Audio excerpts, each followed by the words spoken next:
I remember the humming fluorescent lights more than anything. That cold, sterile flicker overhead as I sat across from Marcus Blackwell in the executive conference room of Titan Performance Motors. My palms were clammy, though I wasn't nervous, just angry. Angry and confused. For the past 3 years, I've been the top-performing sales executive at Titan's luxury division. I wasn't just hitting targets, I was breaking records. I'd closed over $1.2 million in sales last quarter alone. No one else even came close. The next closest guy on the board barely broke $400,000, and that was on a good day. So when Marcus opened with, "Daniel, we need to talk about your attitude problem," I almost laughed. His tone was syrupy, concerned, but the kind of concern that's fake enough to make your skin crawl. Just a week ago, this same man was clapping me on the back, grinning for photos after I closed a major fleet deal with a private real estate firm in Dallas. But now I could see it in his eyes. This wasn't about performance. It was about what I had discovered. 2 weeks earlier, an elderly client of mine, Mrs. Thompson, came in to trade her old Cadillac. She seemed confused when I showed her the paperwork. Her car was overvalued by nearly $15,000. At first, I assumed it was a clerical error. But when I pulled records for similar trade-ins, a pattern jumped out. All these overvalued trades were tied to a specific group of clients. Marcus's personal friends, his golf buddies. And the kicker? The inflated values never made it back to the customers. The difference was funneled through a shell company, conveniently owned by Marcus's wife. I wasn't just sitting on a sales record. I was sitting on a bombshell. "I'm letting you go, Daniel," Marcus continued, his voice now devoid of any pretense. "You're being terminated for insubordination and failure to meet company standards." I opened my mouth to speak, to remind him of my numbers, which were literally posted on the board behind him, but he waved a hand like I was background noise. No one else in that room said a word. Not the HR rep sitting stiffly at the corner of the table. Not the regional sales director whose eyes avoided mine. Fear ruled that building, and Marcus was its king. Nobody crossed him and lived to keep their career. I leaned forward to grab my leather-bound notebook, my personal journal of client notes, deals, relationships I'd built from the ground up, but Marcus suddenly snapped. "He's stealing company data," he announced loudly, standing up like he'd just caught me with a briefcase full of classified documents. 2 security guards appeared like they'd been waiting in the hallway the whole time. It was choreographed. I was marched through the Titan showroom, past the Bentleys, the Aston Martins, the gleaming Jaguars I'd sold with pride over the years. Clients standing nearby turned their heads as I was walked out like a criminal. Some looked shocked. Others looked like they'd seen this before. Back at my apartment, I dropped onto the couch without even taking off my suit jacket. My head was spinning. Everything I'd worked for, the clients, the trust, the reputation, I thought it was gone. All of it. I stared at the ceiling, trying to understand what had just happened. The words Marcus used kept echoing in my mind. Attitude problem. Failure to meet standards. Complete fiction. But then I thought about Mrs. Thompson's face. The way she furrowed her brow, trying to make sense of numbers that didn't add up. The shell company's name I saw printed on a slip of paper on Marcus's desk. That's when my phone buzzed. Unknown number. I almost let it ring out. I wasn't in the mood to talk to anyone, but something made me answer. "Mr. Cruz?" a calm voice said. "This is David Chan, owner of Crescent Automotive Group. I believe we should meet." My heart skipped. Crescent Auto Group, the biggest rival Titan had in the Houston market. A dealership known for its class, integrity, and rapidly rising reputation. I had never spoken to them before. How did he even get my number? David didn't wait for the question. The luxury auto world is small.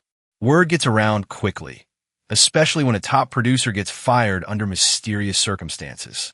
I sat up straighter. My mind was racing. Just hours ago, I was thrown out like garbage. Now, the biggest competitor in the region was calling me personally. "I've been watching Titan's numbers for years," he continued.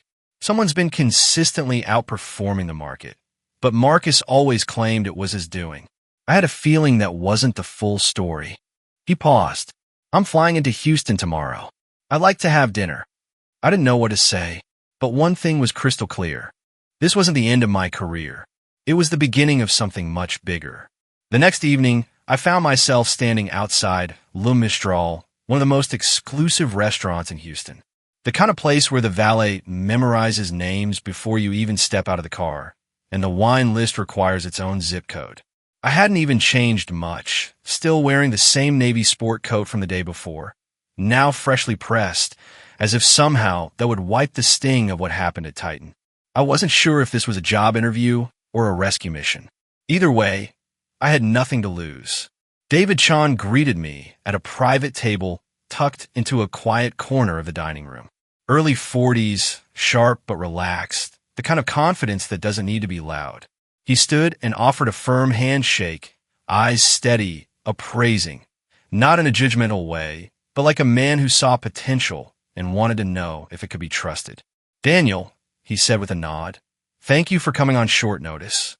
Hard to turn down an invitation like this." I replied, managing a small smile. We sat, ordered a modest meal, and then he got straight to the point. "I'll be up front," he said, resting his hands on the table. "I didn't call you just because you're good at selling cars. I called you because I've been watching Titan for months, and I've been investigating Marcus Blackwell for 3. My chest tightened. David continued, his voice calm. "Several of our clients came to us after bad experiences with Titan. Overvalued trade-ins, pressure sales, shady financing terms. Something fell off. I hired a private investigator to dig deeper. But what we lacked was someone on the inside." I leaned back in my chair, staring at him. "You think I'm your whistleblower?" "I think," he said, "you're someone who knows what integrity looks like. And I think you've just had that integrity punished." I stayed silent. He wasn't wrong. "I'm not offering you a second chance," he added. "I'm offering you a platform. Come work for me. Base salary twice what Marcus paid you. A custom commission plan that could earn you $300,000 a year, maybe more. And a team. Your own sales team, built from scratch." I choked slightly on my glass of water. He didn't flinch. "That's not all." He reached into his jacket pocket and slid a sealed envelope across the table. $50,000 signing bonus. "But there's one condition." My eyes narrowed. "You help me prove Marcus has been cooking his books. I believe he's been taking credit for your sales. I believe you have the proof." I nodded slowly. "I do." He leaned in slightly. "And I believe there's more." I didn't say anything at first, but something in David's tone, measured, respectful, gave me the push I needed. "What if I told you he was running a shell company in his wife's name? What if I told you he's been skimming inflated trade-in values from elderly clients? That I have records, screenshots, and client documents with handwritten notes from his office?" David's expression didn't change, but his eyes did. The warmth shifted into something sharper, focused. "That," he said, "is criminal. Wire fraud, tax fraud, elder abuse. You're not just holding evidence, Daniel. You're holding the match that could burn his entire operation to the ground." I took a breath. "He fired me because I saw too much," I said quietly. He knew I was connecting the dots. David sat back. The waiter came to top off our wine and was waved off politely. "I need to be honest with you," David said after a moment. "This offer? I didn't decide it yesterday. I've been waiting for the right moment, the right person, and I think that person is you. What exactly are you proposing?" "Join Crescent Automotive Group," he said. "Rebuild your reputation on your terms. Reach out to your old clients through personal relationships, not stolen lists. Host events. Make them feel seen again. We'll position you as our new director of sales." I was still trying to process it all when he dropped the final piece. "Next month is the Texas Luxury Auto Dealers Gala. Every major player will be there. Manufacturers, reps, press. We'll make the announcement then.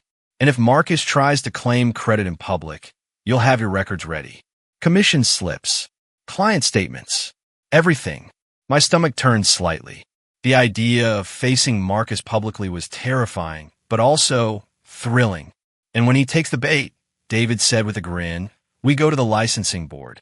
Anonymous tip, backed with evidence. Let the system handle him. No drama, no lawsuits, just truth." It was surgical, professional, clean, and yet so personal.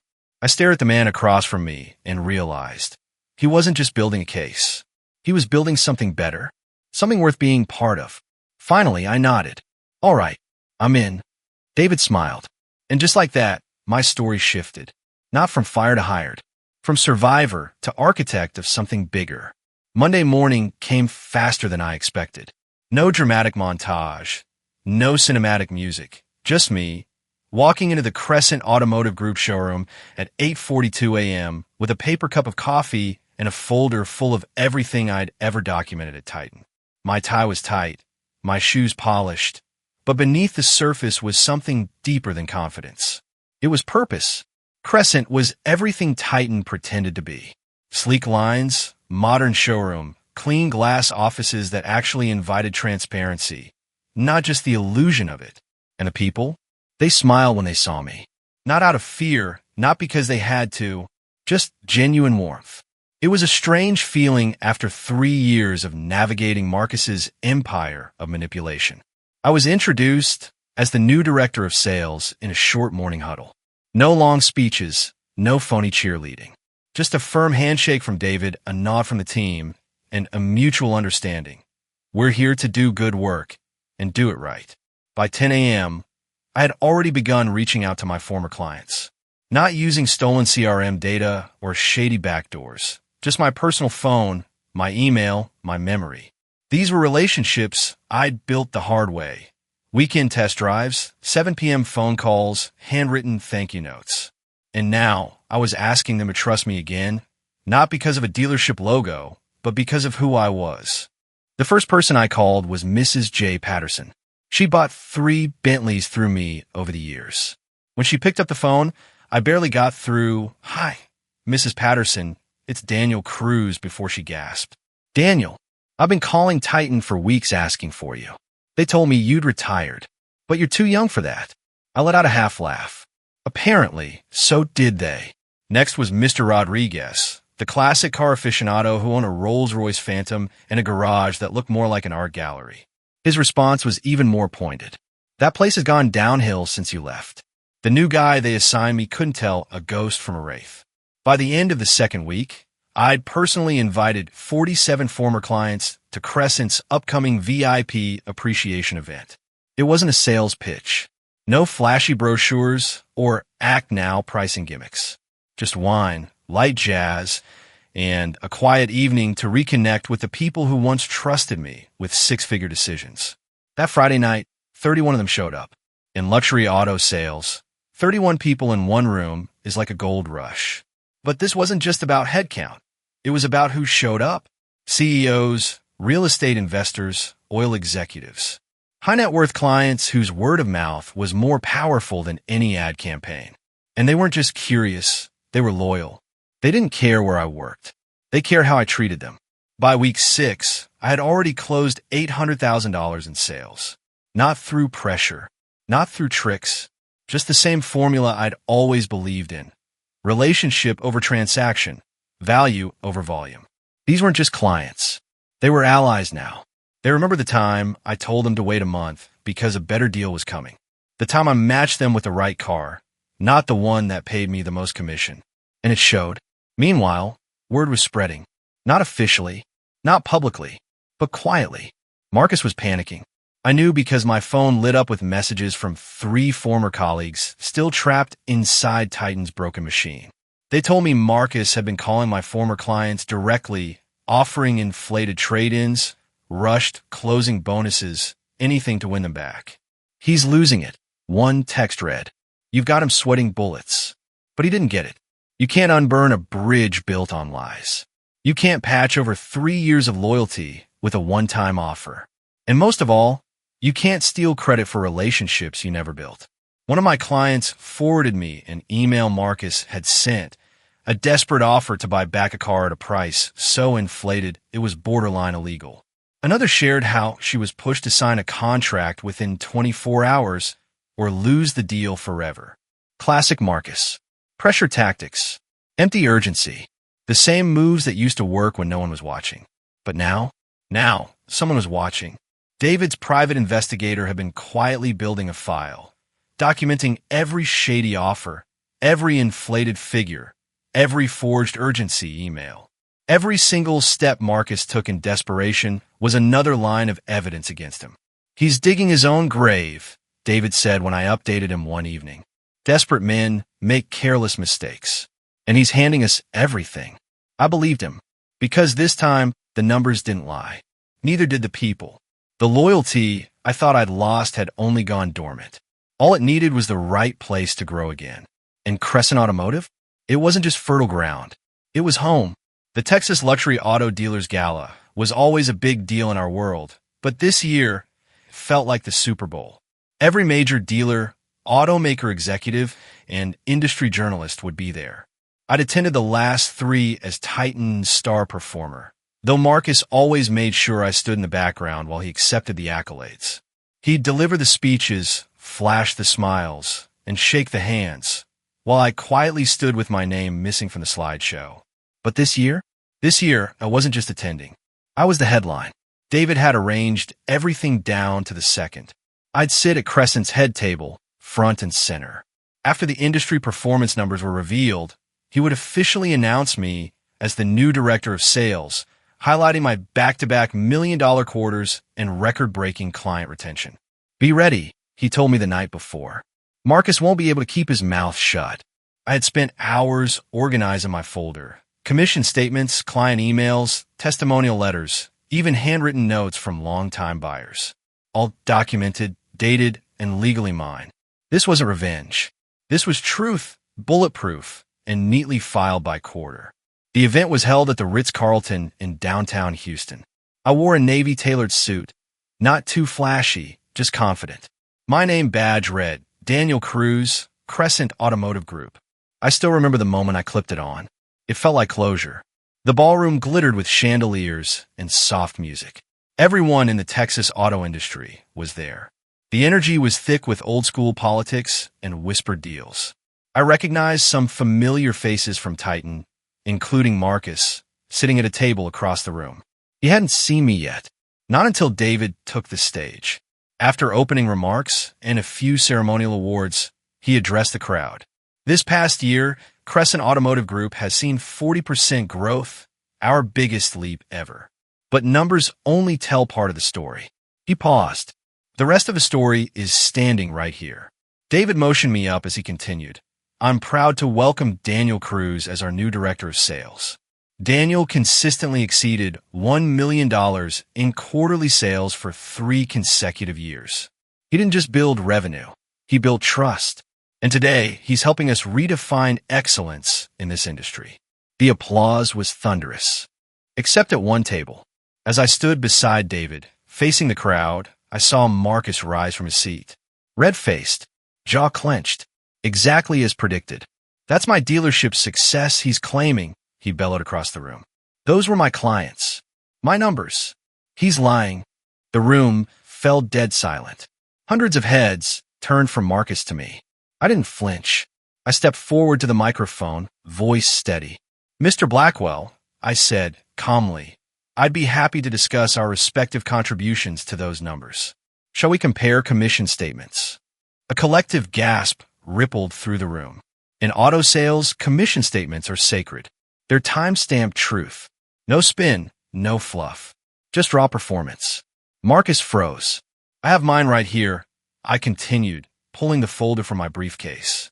3 years' worth, broken down by quarter, along with client letters and transaction details, if anyone's curious. Marcus didn't move. His eyes darted around the ballroom, searching for someone, anyone, to back him up. No one did. He sat down slowly. The silence lingered. Then someone started clapping. Then another. And another. In moments, the entire ballroom erupted in applause.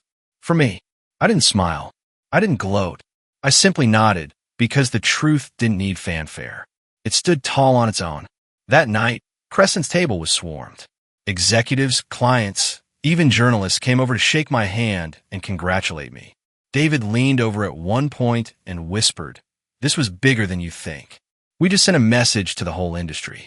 He was right, because by morning, video clips of the confrontation had gone viral on LinkedIn and automotive news sites. One hashtag started trending. Hashtag commission statements don't lie. But the real ripple effect came 24 hours later. David received a call from the state licensing board. They wanted to know if we had anything they should be aware of regarding Titan Performance Motors. David didn't hesitate. Expect a package, he said.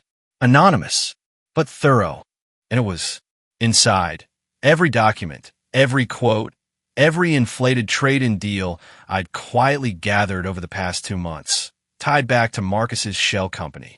Along with it, audio recordings, timestamps, and the original paperwork Mrs. Thompson had brought to me. Everything was there. The lies, the manipulation, the fraud. And now, so was justice. It didn't take long. 1 week after the gala, inspectors from the Texas Department of Motor Vehicles showed up unannounced at Titan Performance Motors. They came in quietly.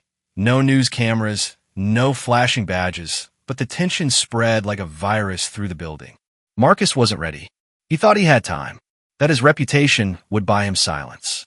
But what he didn't understand, what people like him never understand, is that the truth doesn't knock politely.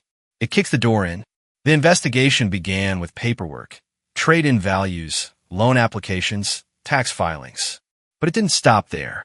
Within 48 hours, multiple former employees, people I used to pass in the hallways, eat lunch with, share elevator rides with, came forward. Jennifer, who worked in financing, submitted evidence of falsified income documents used to qualify customers for loans they couldn't afford. Mike, from the service department, testified under oath that he'd been pressured to inflate repair estimates for warranty reimbursements. And Jordan, Marcus's own right-hand man, his sales manager for nearly a decade, turned over internal emails proving that Marcus knew exactly what he was doing. He wasn't careless. He was calculated. The shell company tied to his wife? A front. The fake trade-in boosts? Laundered. The overcharging of elderly clients? Systemic. The case built itself.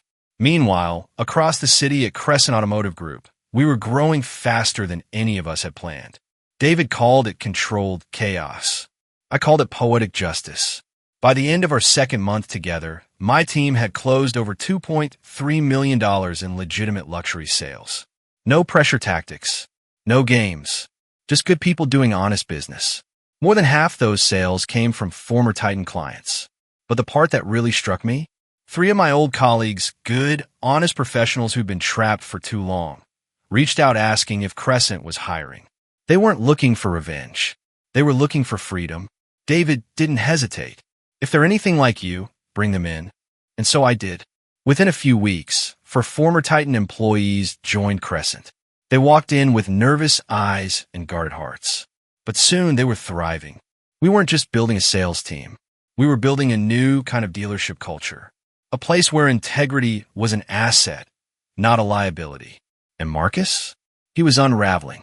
His dealer license was suspended pending the investigation. Automotive manufacturers were quietly pulling out of franchise agreements. His high-end clients, the ones who benefited from the trade-in inflation schemes, distanced themselves in record time. The name Titan Performance Motors went from elite to radioactive.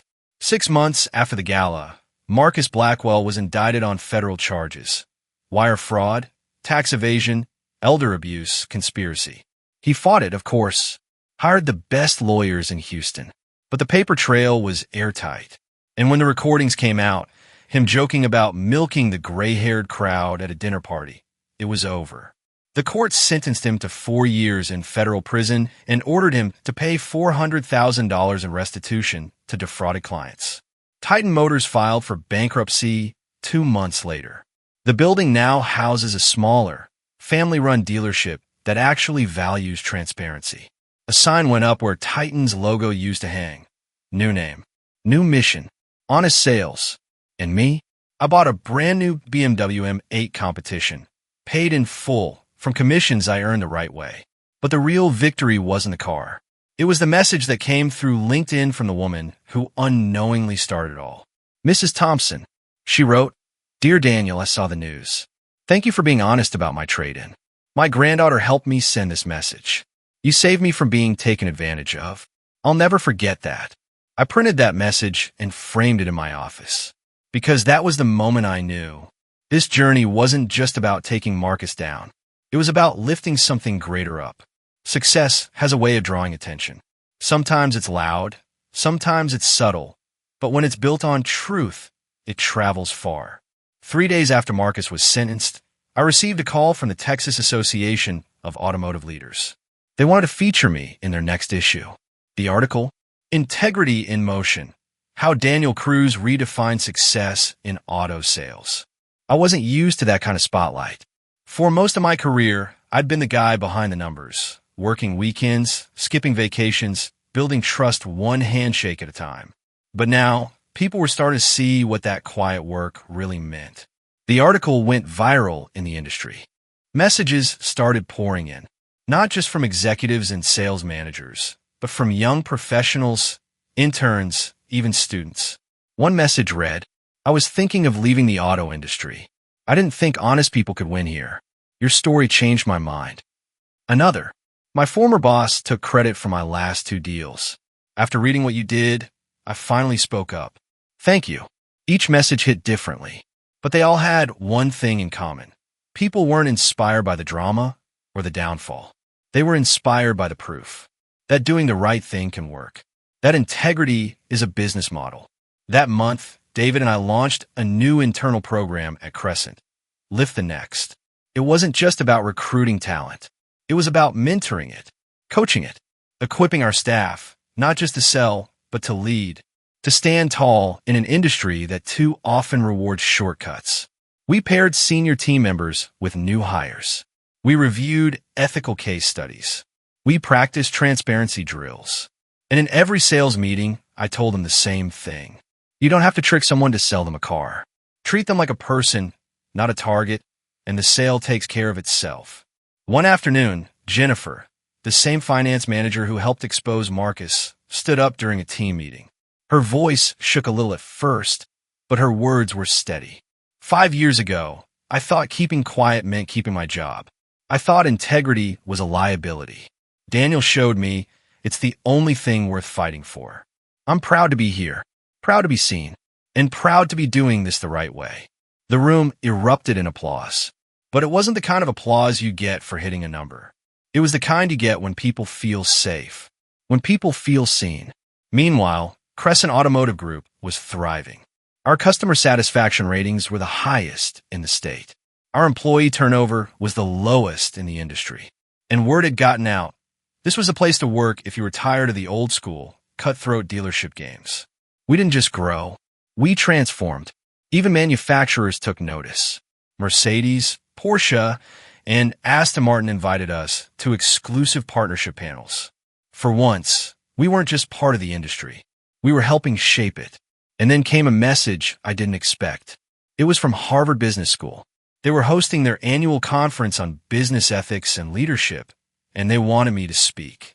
I thought about declining. I wasn't an academic. I didn't have an MBA, but something told me this wasn't about credentials. It was about experience. Standing in that lecture hall, in front of hundreds of future business leaders, I shared the same story you're reading now. The firing, the betrayal, the redemption, but most importantly, the why. Your worth isn't measured by who recognizes it, I told them. It's proven by how you act when no one's watching. Document everything. Do the right thing. And if someone tries to steal your thunder, create lightning. The applause shook the room. And after the talk, a student approached me with tears in her eyes. "Mr. Cruz, my internship supervisor took credit for my entire project. I was scared to speak up until today." 6 months later, she emailed me again. She had presented her documentation to her university's ethics board, received a formal apology, and landed a full-time offer with a company that valued her. That's when I realized the truth. My story was no longer about Marcus. It wasn't even about Titan or Crescent. It was about what happens when one person decides enough is enough. When one act of courage gives others permission to stand up, too. That's the ripple effect. It doesn't start with a press release. It starts with a moment, a decision, a voice that says, "This isn't right," and "I won't stay silent." And once it begins, it doesn't stop. It was a Thursday afternoon when the realization hit me. I was standing in our glass-walled conference room, listening to one of our new hires walk through his first luxury vehicle pitch. He stumbled a bit on the financing details, then caught himself, smiled, and corrected it without skipping a beat. Across the table, The client laughed, charmed not by perfection, but by authenticity. That's when I saw it. This wasn't just a job for me anymore.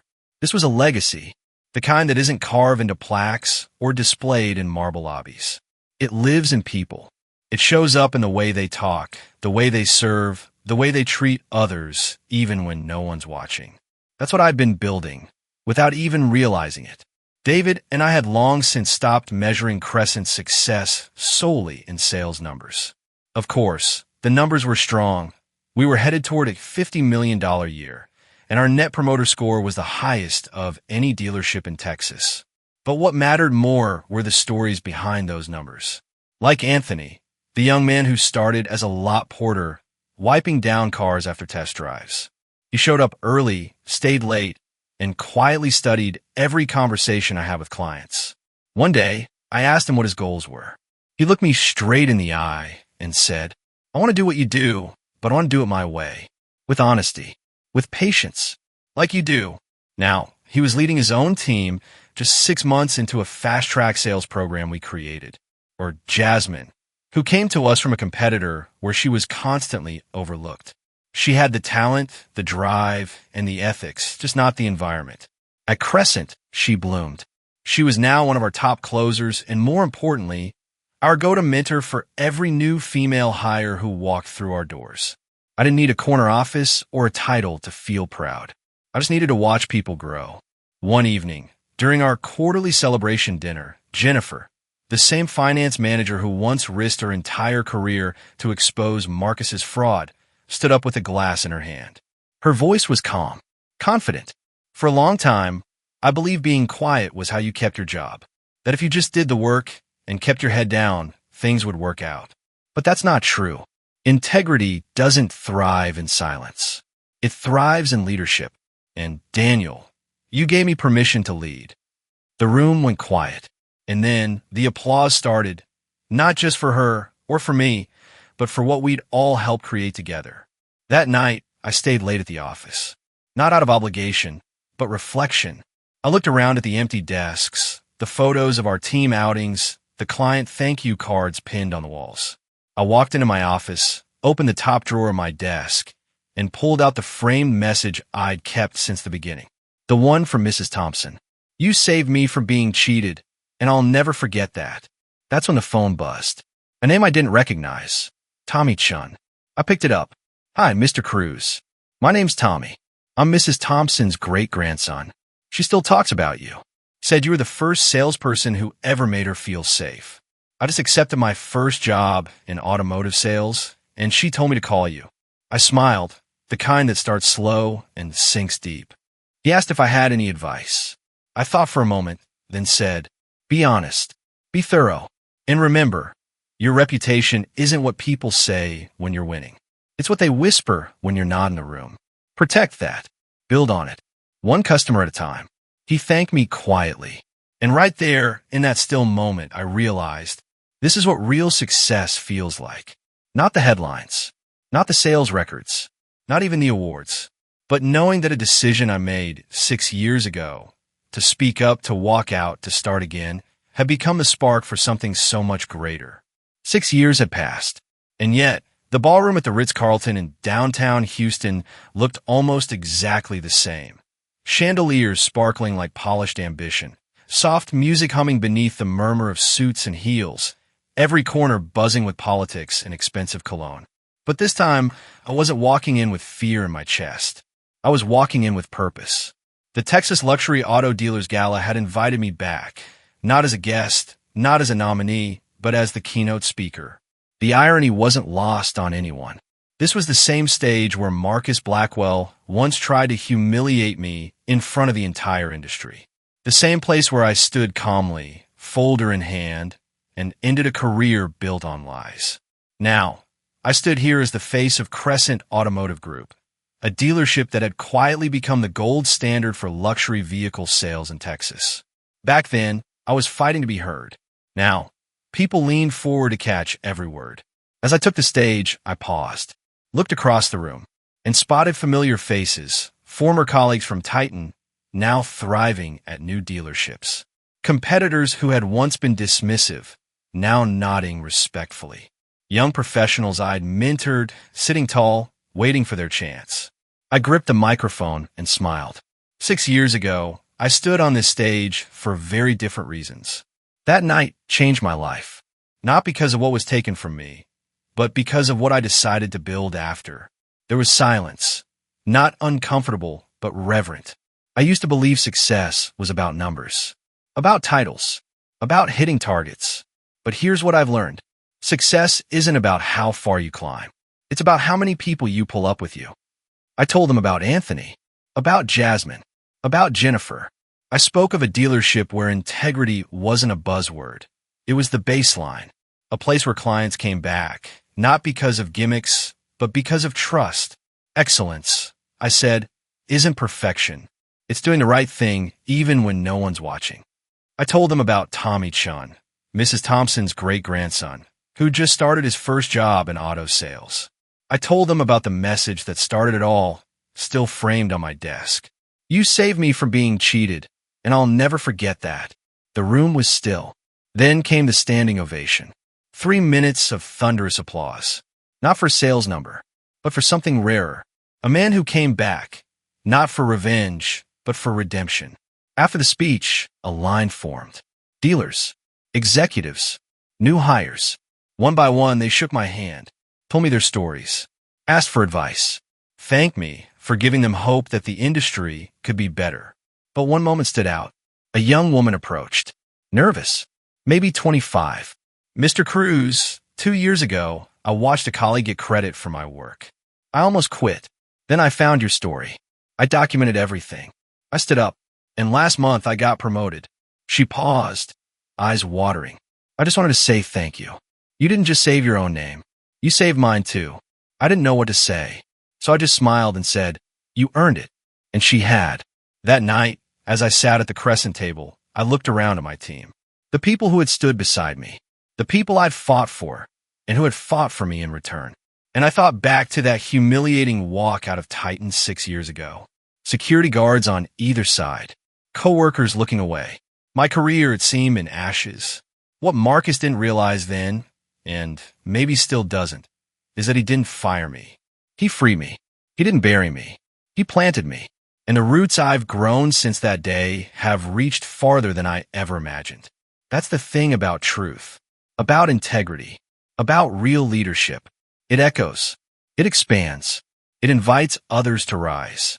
And when it's rooted in something deeper than ambition, when it's driven by purpose, not ego, it doesn't just grow businesses.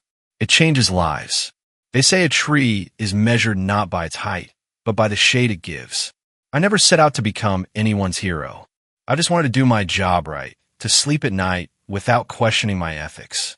But somewhere between the chaos of being fired and the calm of finding purpose, something unexpected happened. I became a gardener, not of cars or commissions, but of people. Every conversation, every mentoring session, every client call where I told the truth, even if it cost me the sale, it planted something. A mindset, a message, a standard. And now those seeds were growing everywhere. One morning, I walked through our Crescent showroom and paused near Jasmine's desk. She wasn't there, but her trainee was a young guy named Troy who had been with us for 3 weeks. He was smiling, shaking hands with an elderly couple, walking them through paperwork with patience and grace. After they left, I asked how the deal went. He grinned. It wasn't the car they thought they wanted, but it was the one they needed. Jasmine taught me to always sell the solution, not the sparkle. That answer said it all. The force was growing, not just in our showroom, but in other places too. Former Titan employees had spread to other dealerships around Texas. Each one took a piece of our culture with them. Word got around. Clients asked, "You used to work with Daniel Cruz, didn't you?" And suddenly, those employees were viewed as gold standard professionals. Other companies took notice. I got a call from a startup building a new auto tech platform. They wanted me to consult on how to bake transparency into their customer experience. Not marketing fluff, real accountability. You made ethics cool, the founder said. Now everyone's scrambling to catch up. We even got an email from a dealership in Ohio asking to shadow our operations for a week. Their sales director wrote, We've lost 3 top employees to Crescent. We didn't understand why until we read your story. We want to learn how to build a culture like yours. So we invited them down, spent 2 days walking them through everything, not just process, but purpose. We showed them how we reward honesty, how we track customer satisfaction as seriously as we track revenue, how every single salesperson is encouraged to listen more than they pitch. One of their VPs pulled me aside afterward and said, "I thought you were just a really good closer. I didn't realize you were building a movement." I didn't either, until I saw how many people had started to carry the torch. Then one day, something happened that brought it all full circle. I was cleaning out an old drawer at home when I found a dusty notebook, the same one Marcus tried to stop me from taking the day I was fired. Inside were my earliest notes, my first client calls, doodles in the margins, commission numbers, customer birthdays. It wasn't just a notebook. It was the foundation, the place where I started not just my career, but my character. I flipped to a page with a scribbled quote from years ago. "Do the right thing so often, it becomes who you are." I smiled. I hadn't just written that. I had lived it. That night, I got a message from Anthony, the kid who started washing cars and was now managing an entire floor. He sent me a photo of his new trainee. "He reminds me of me," Anthony wrote. And I told him today, "You're not just here to sell cars. You're here to sell trust." Thought you'd appreciate that.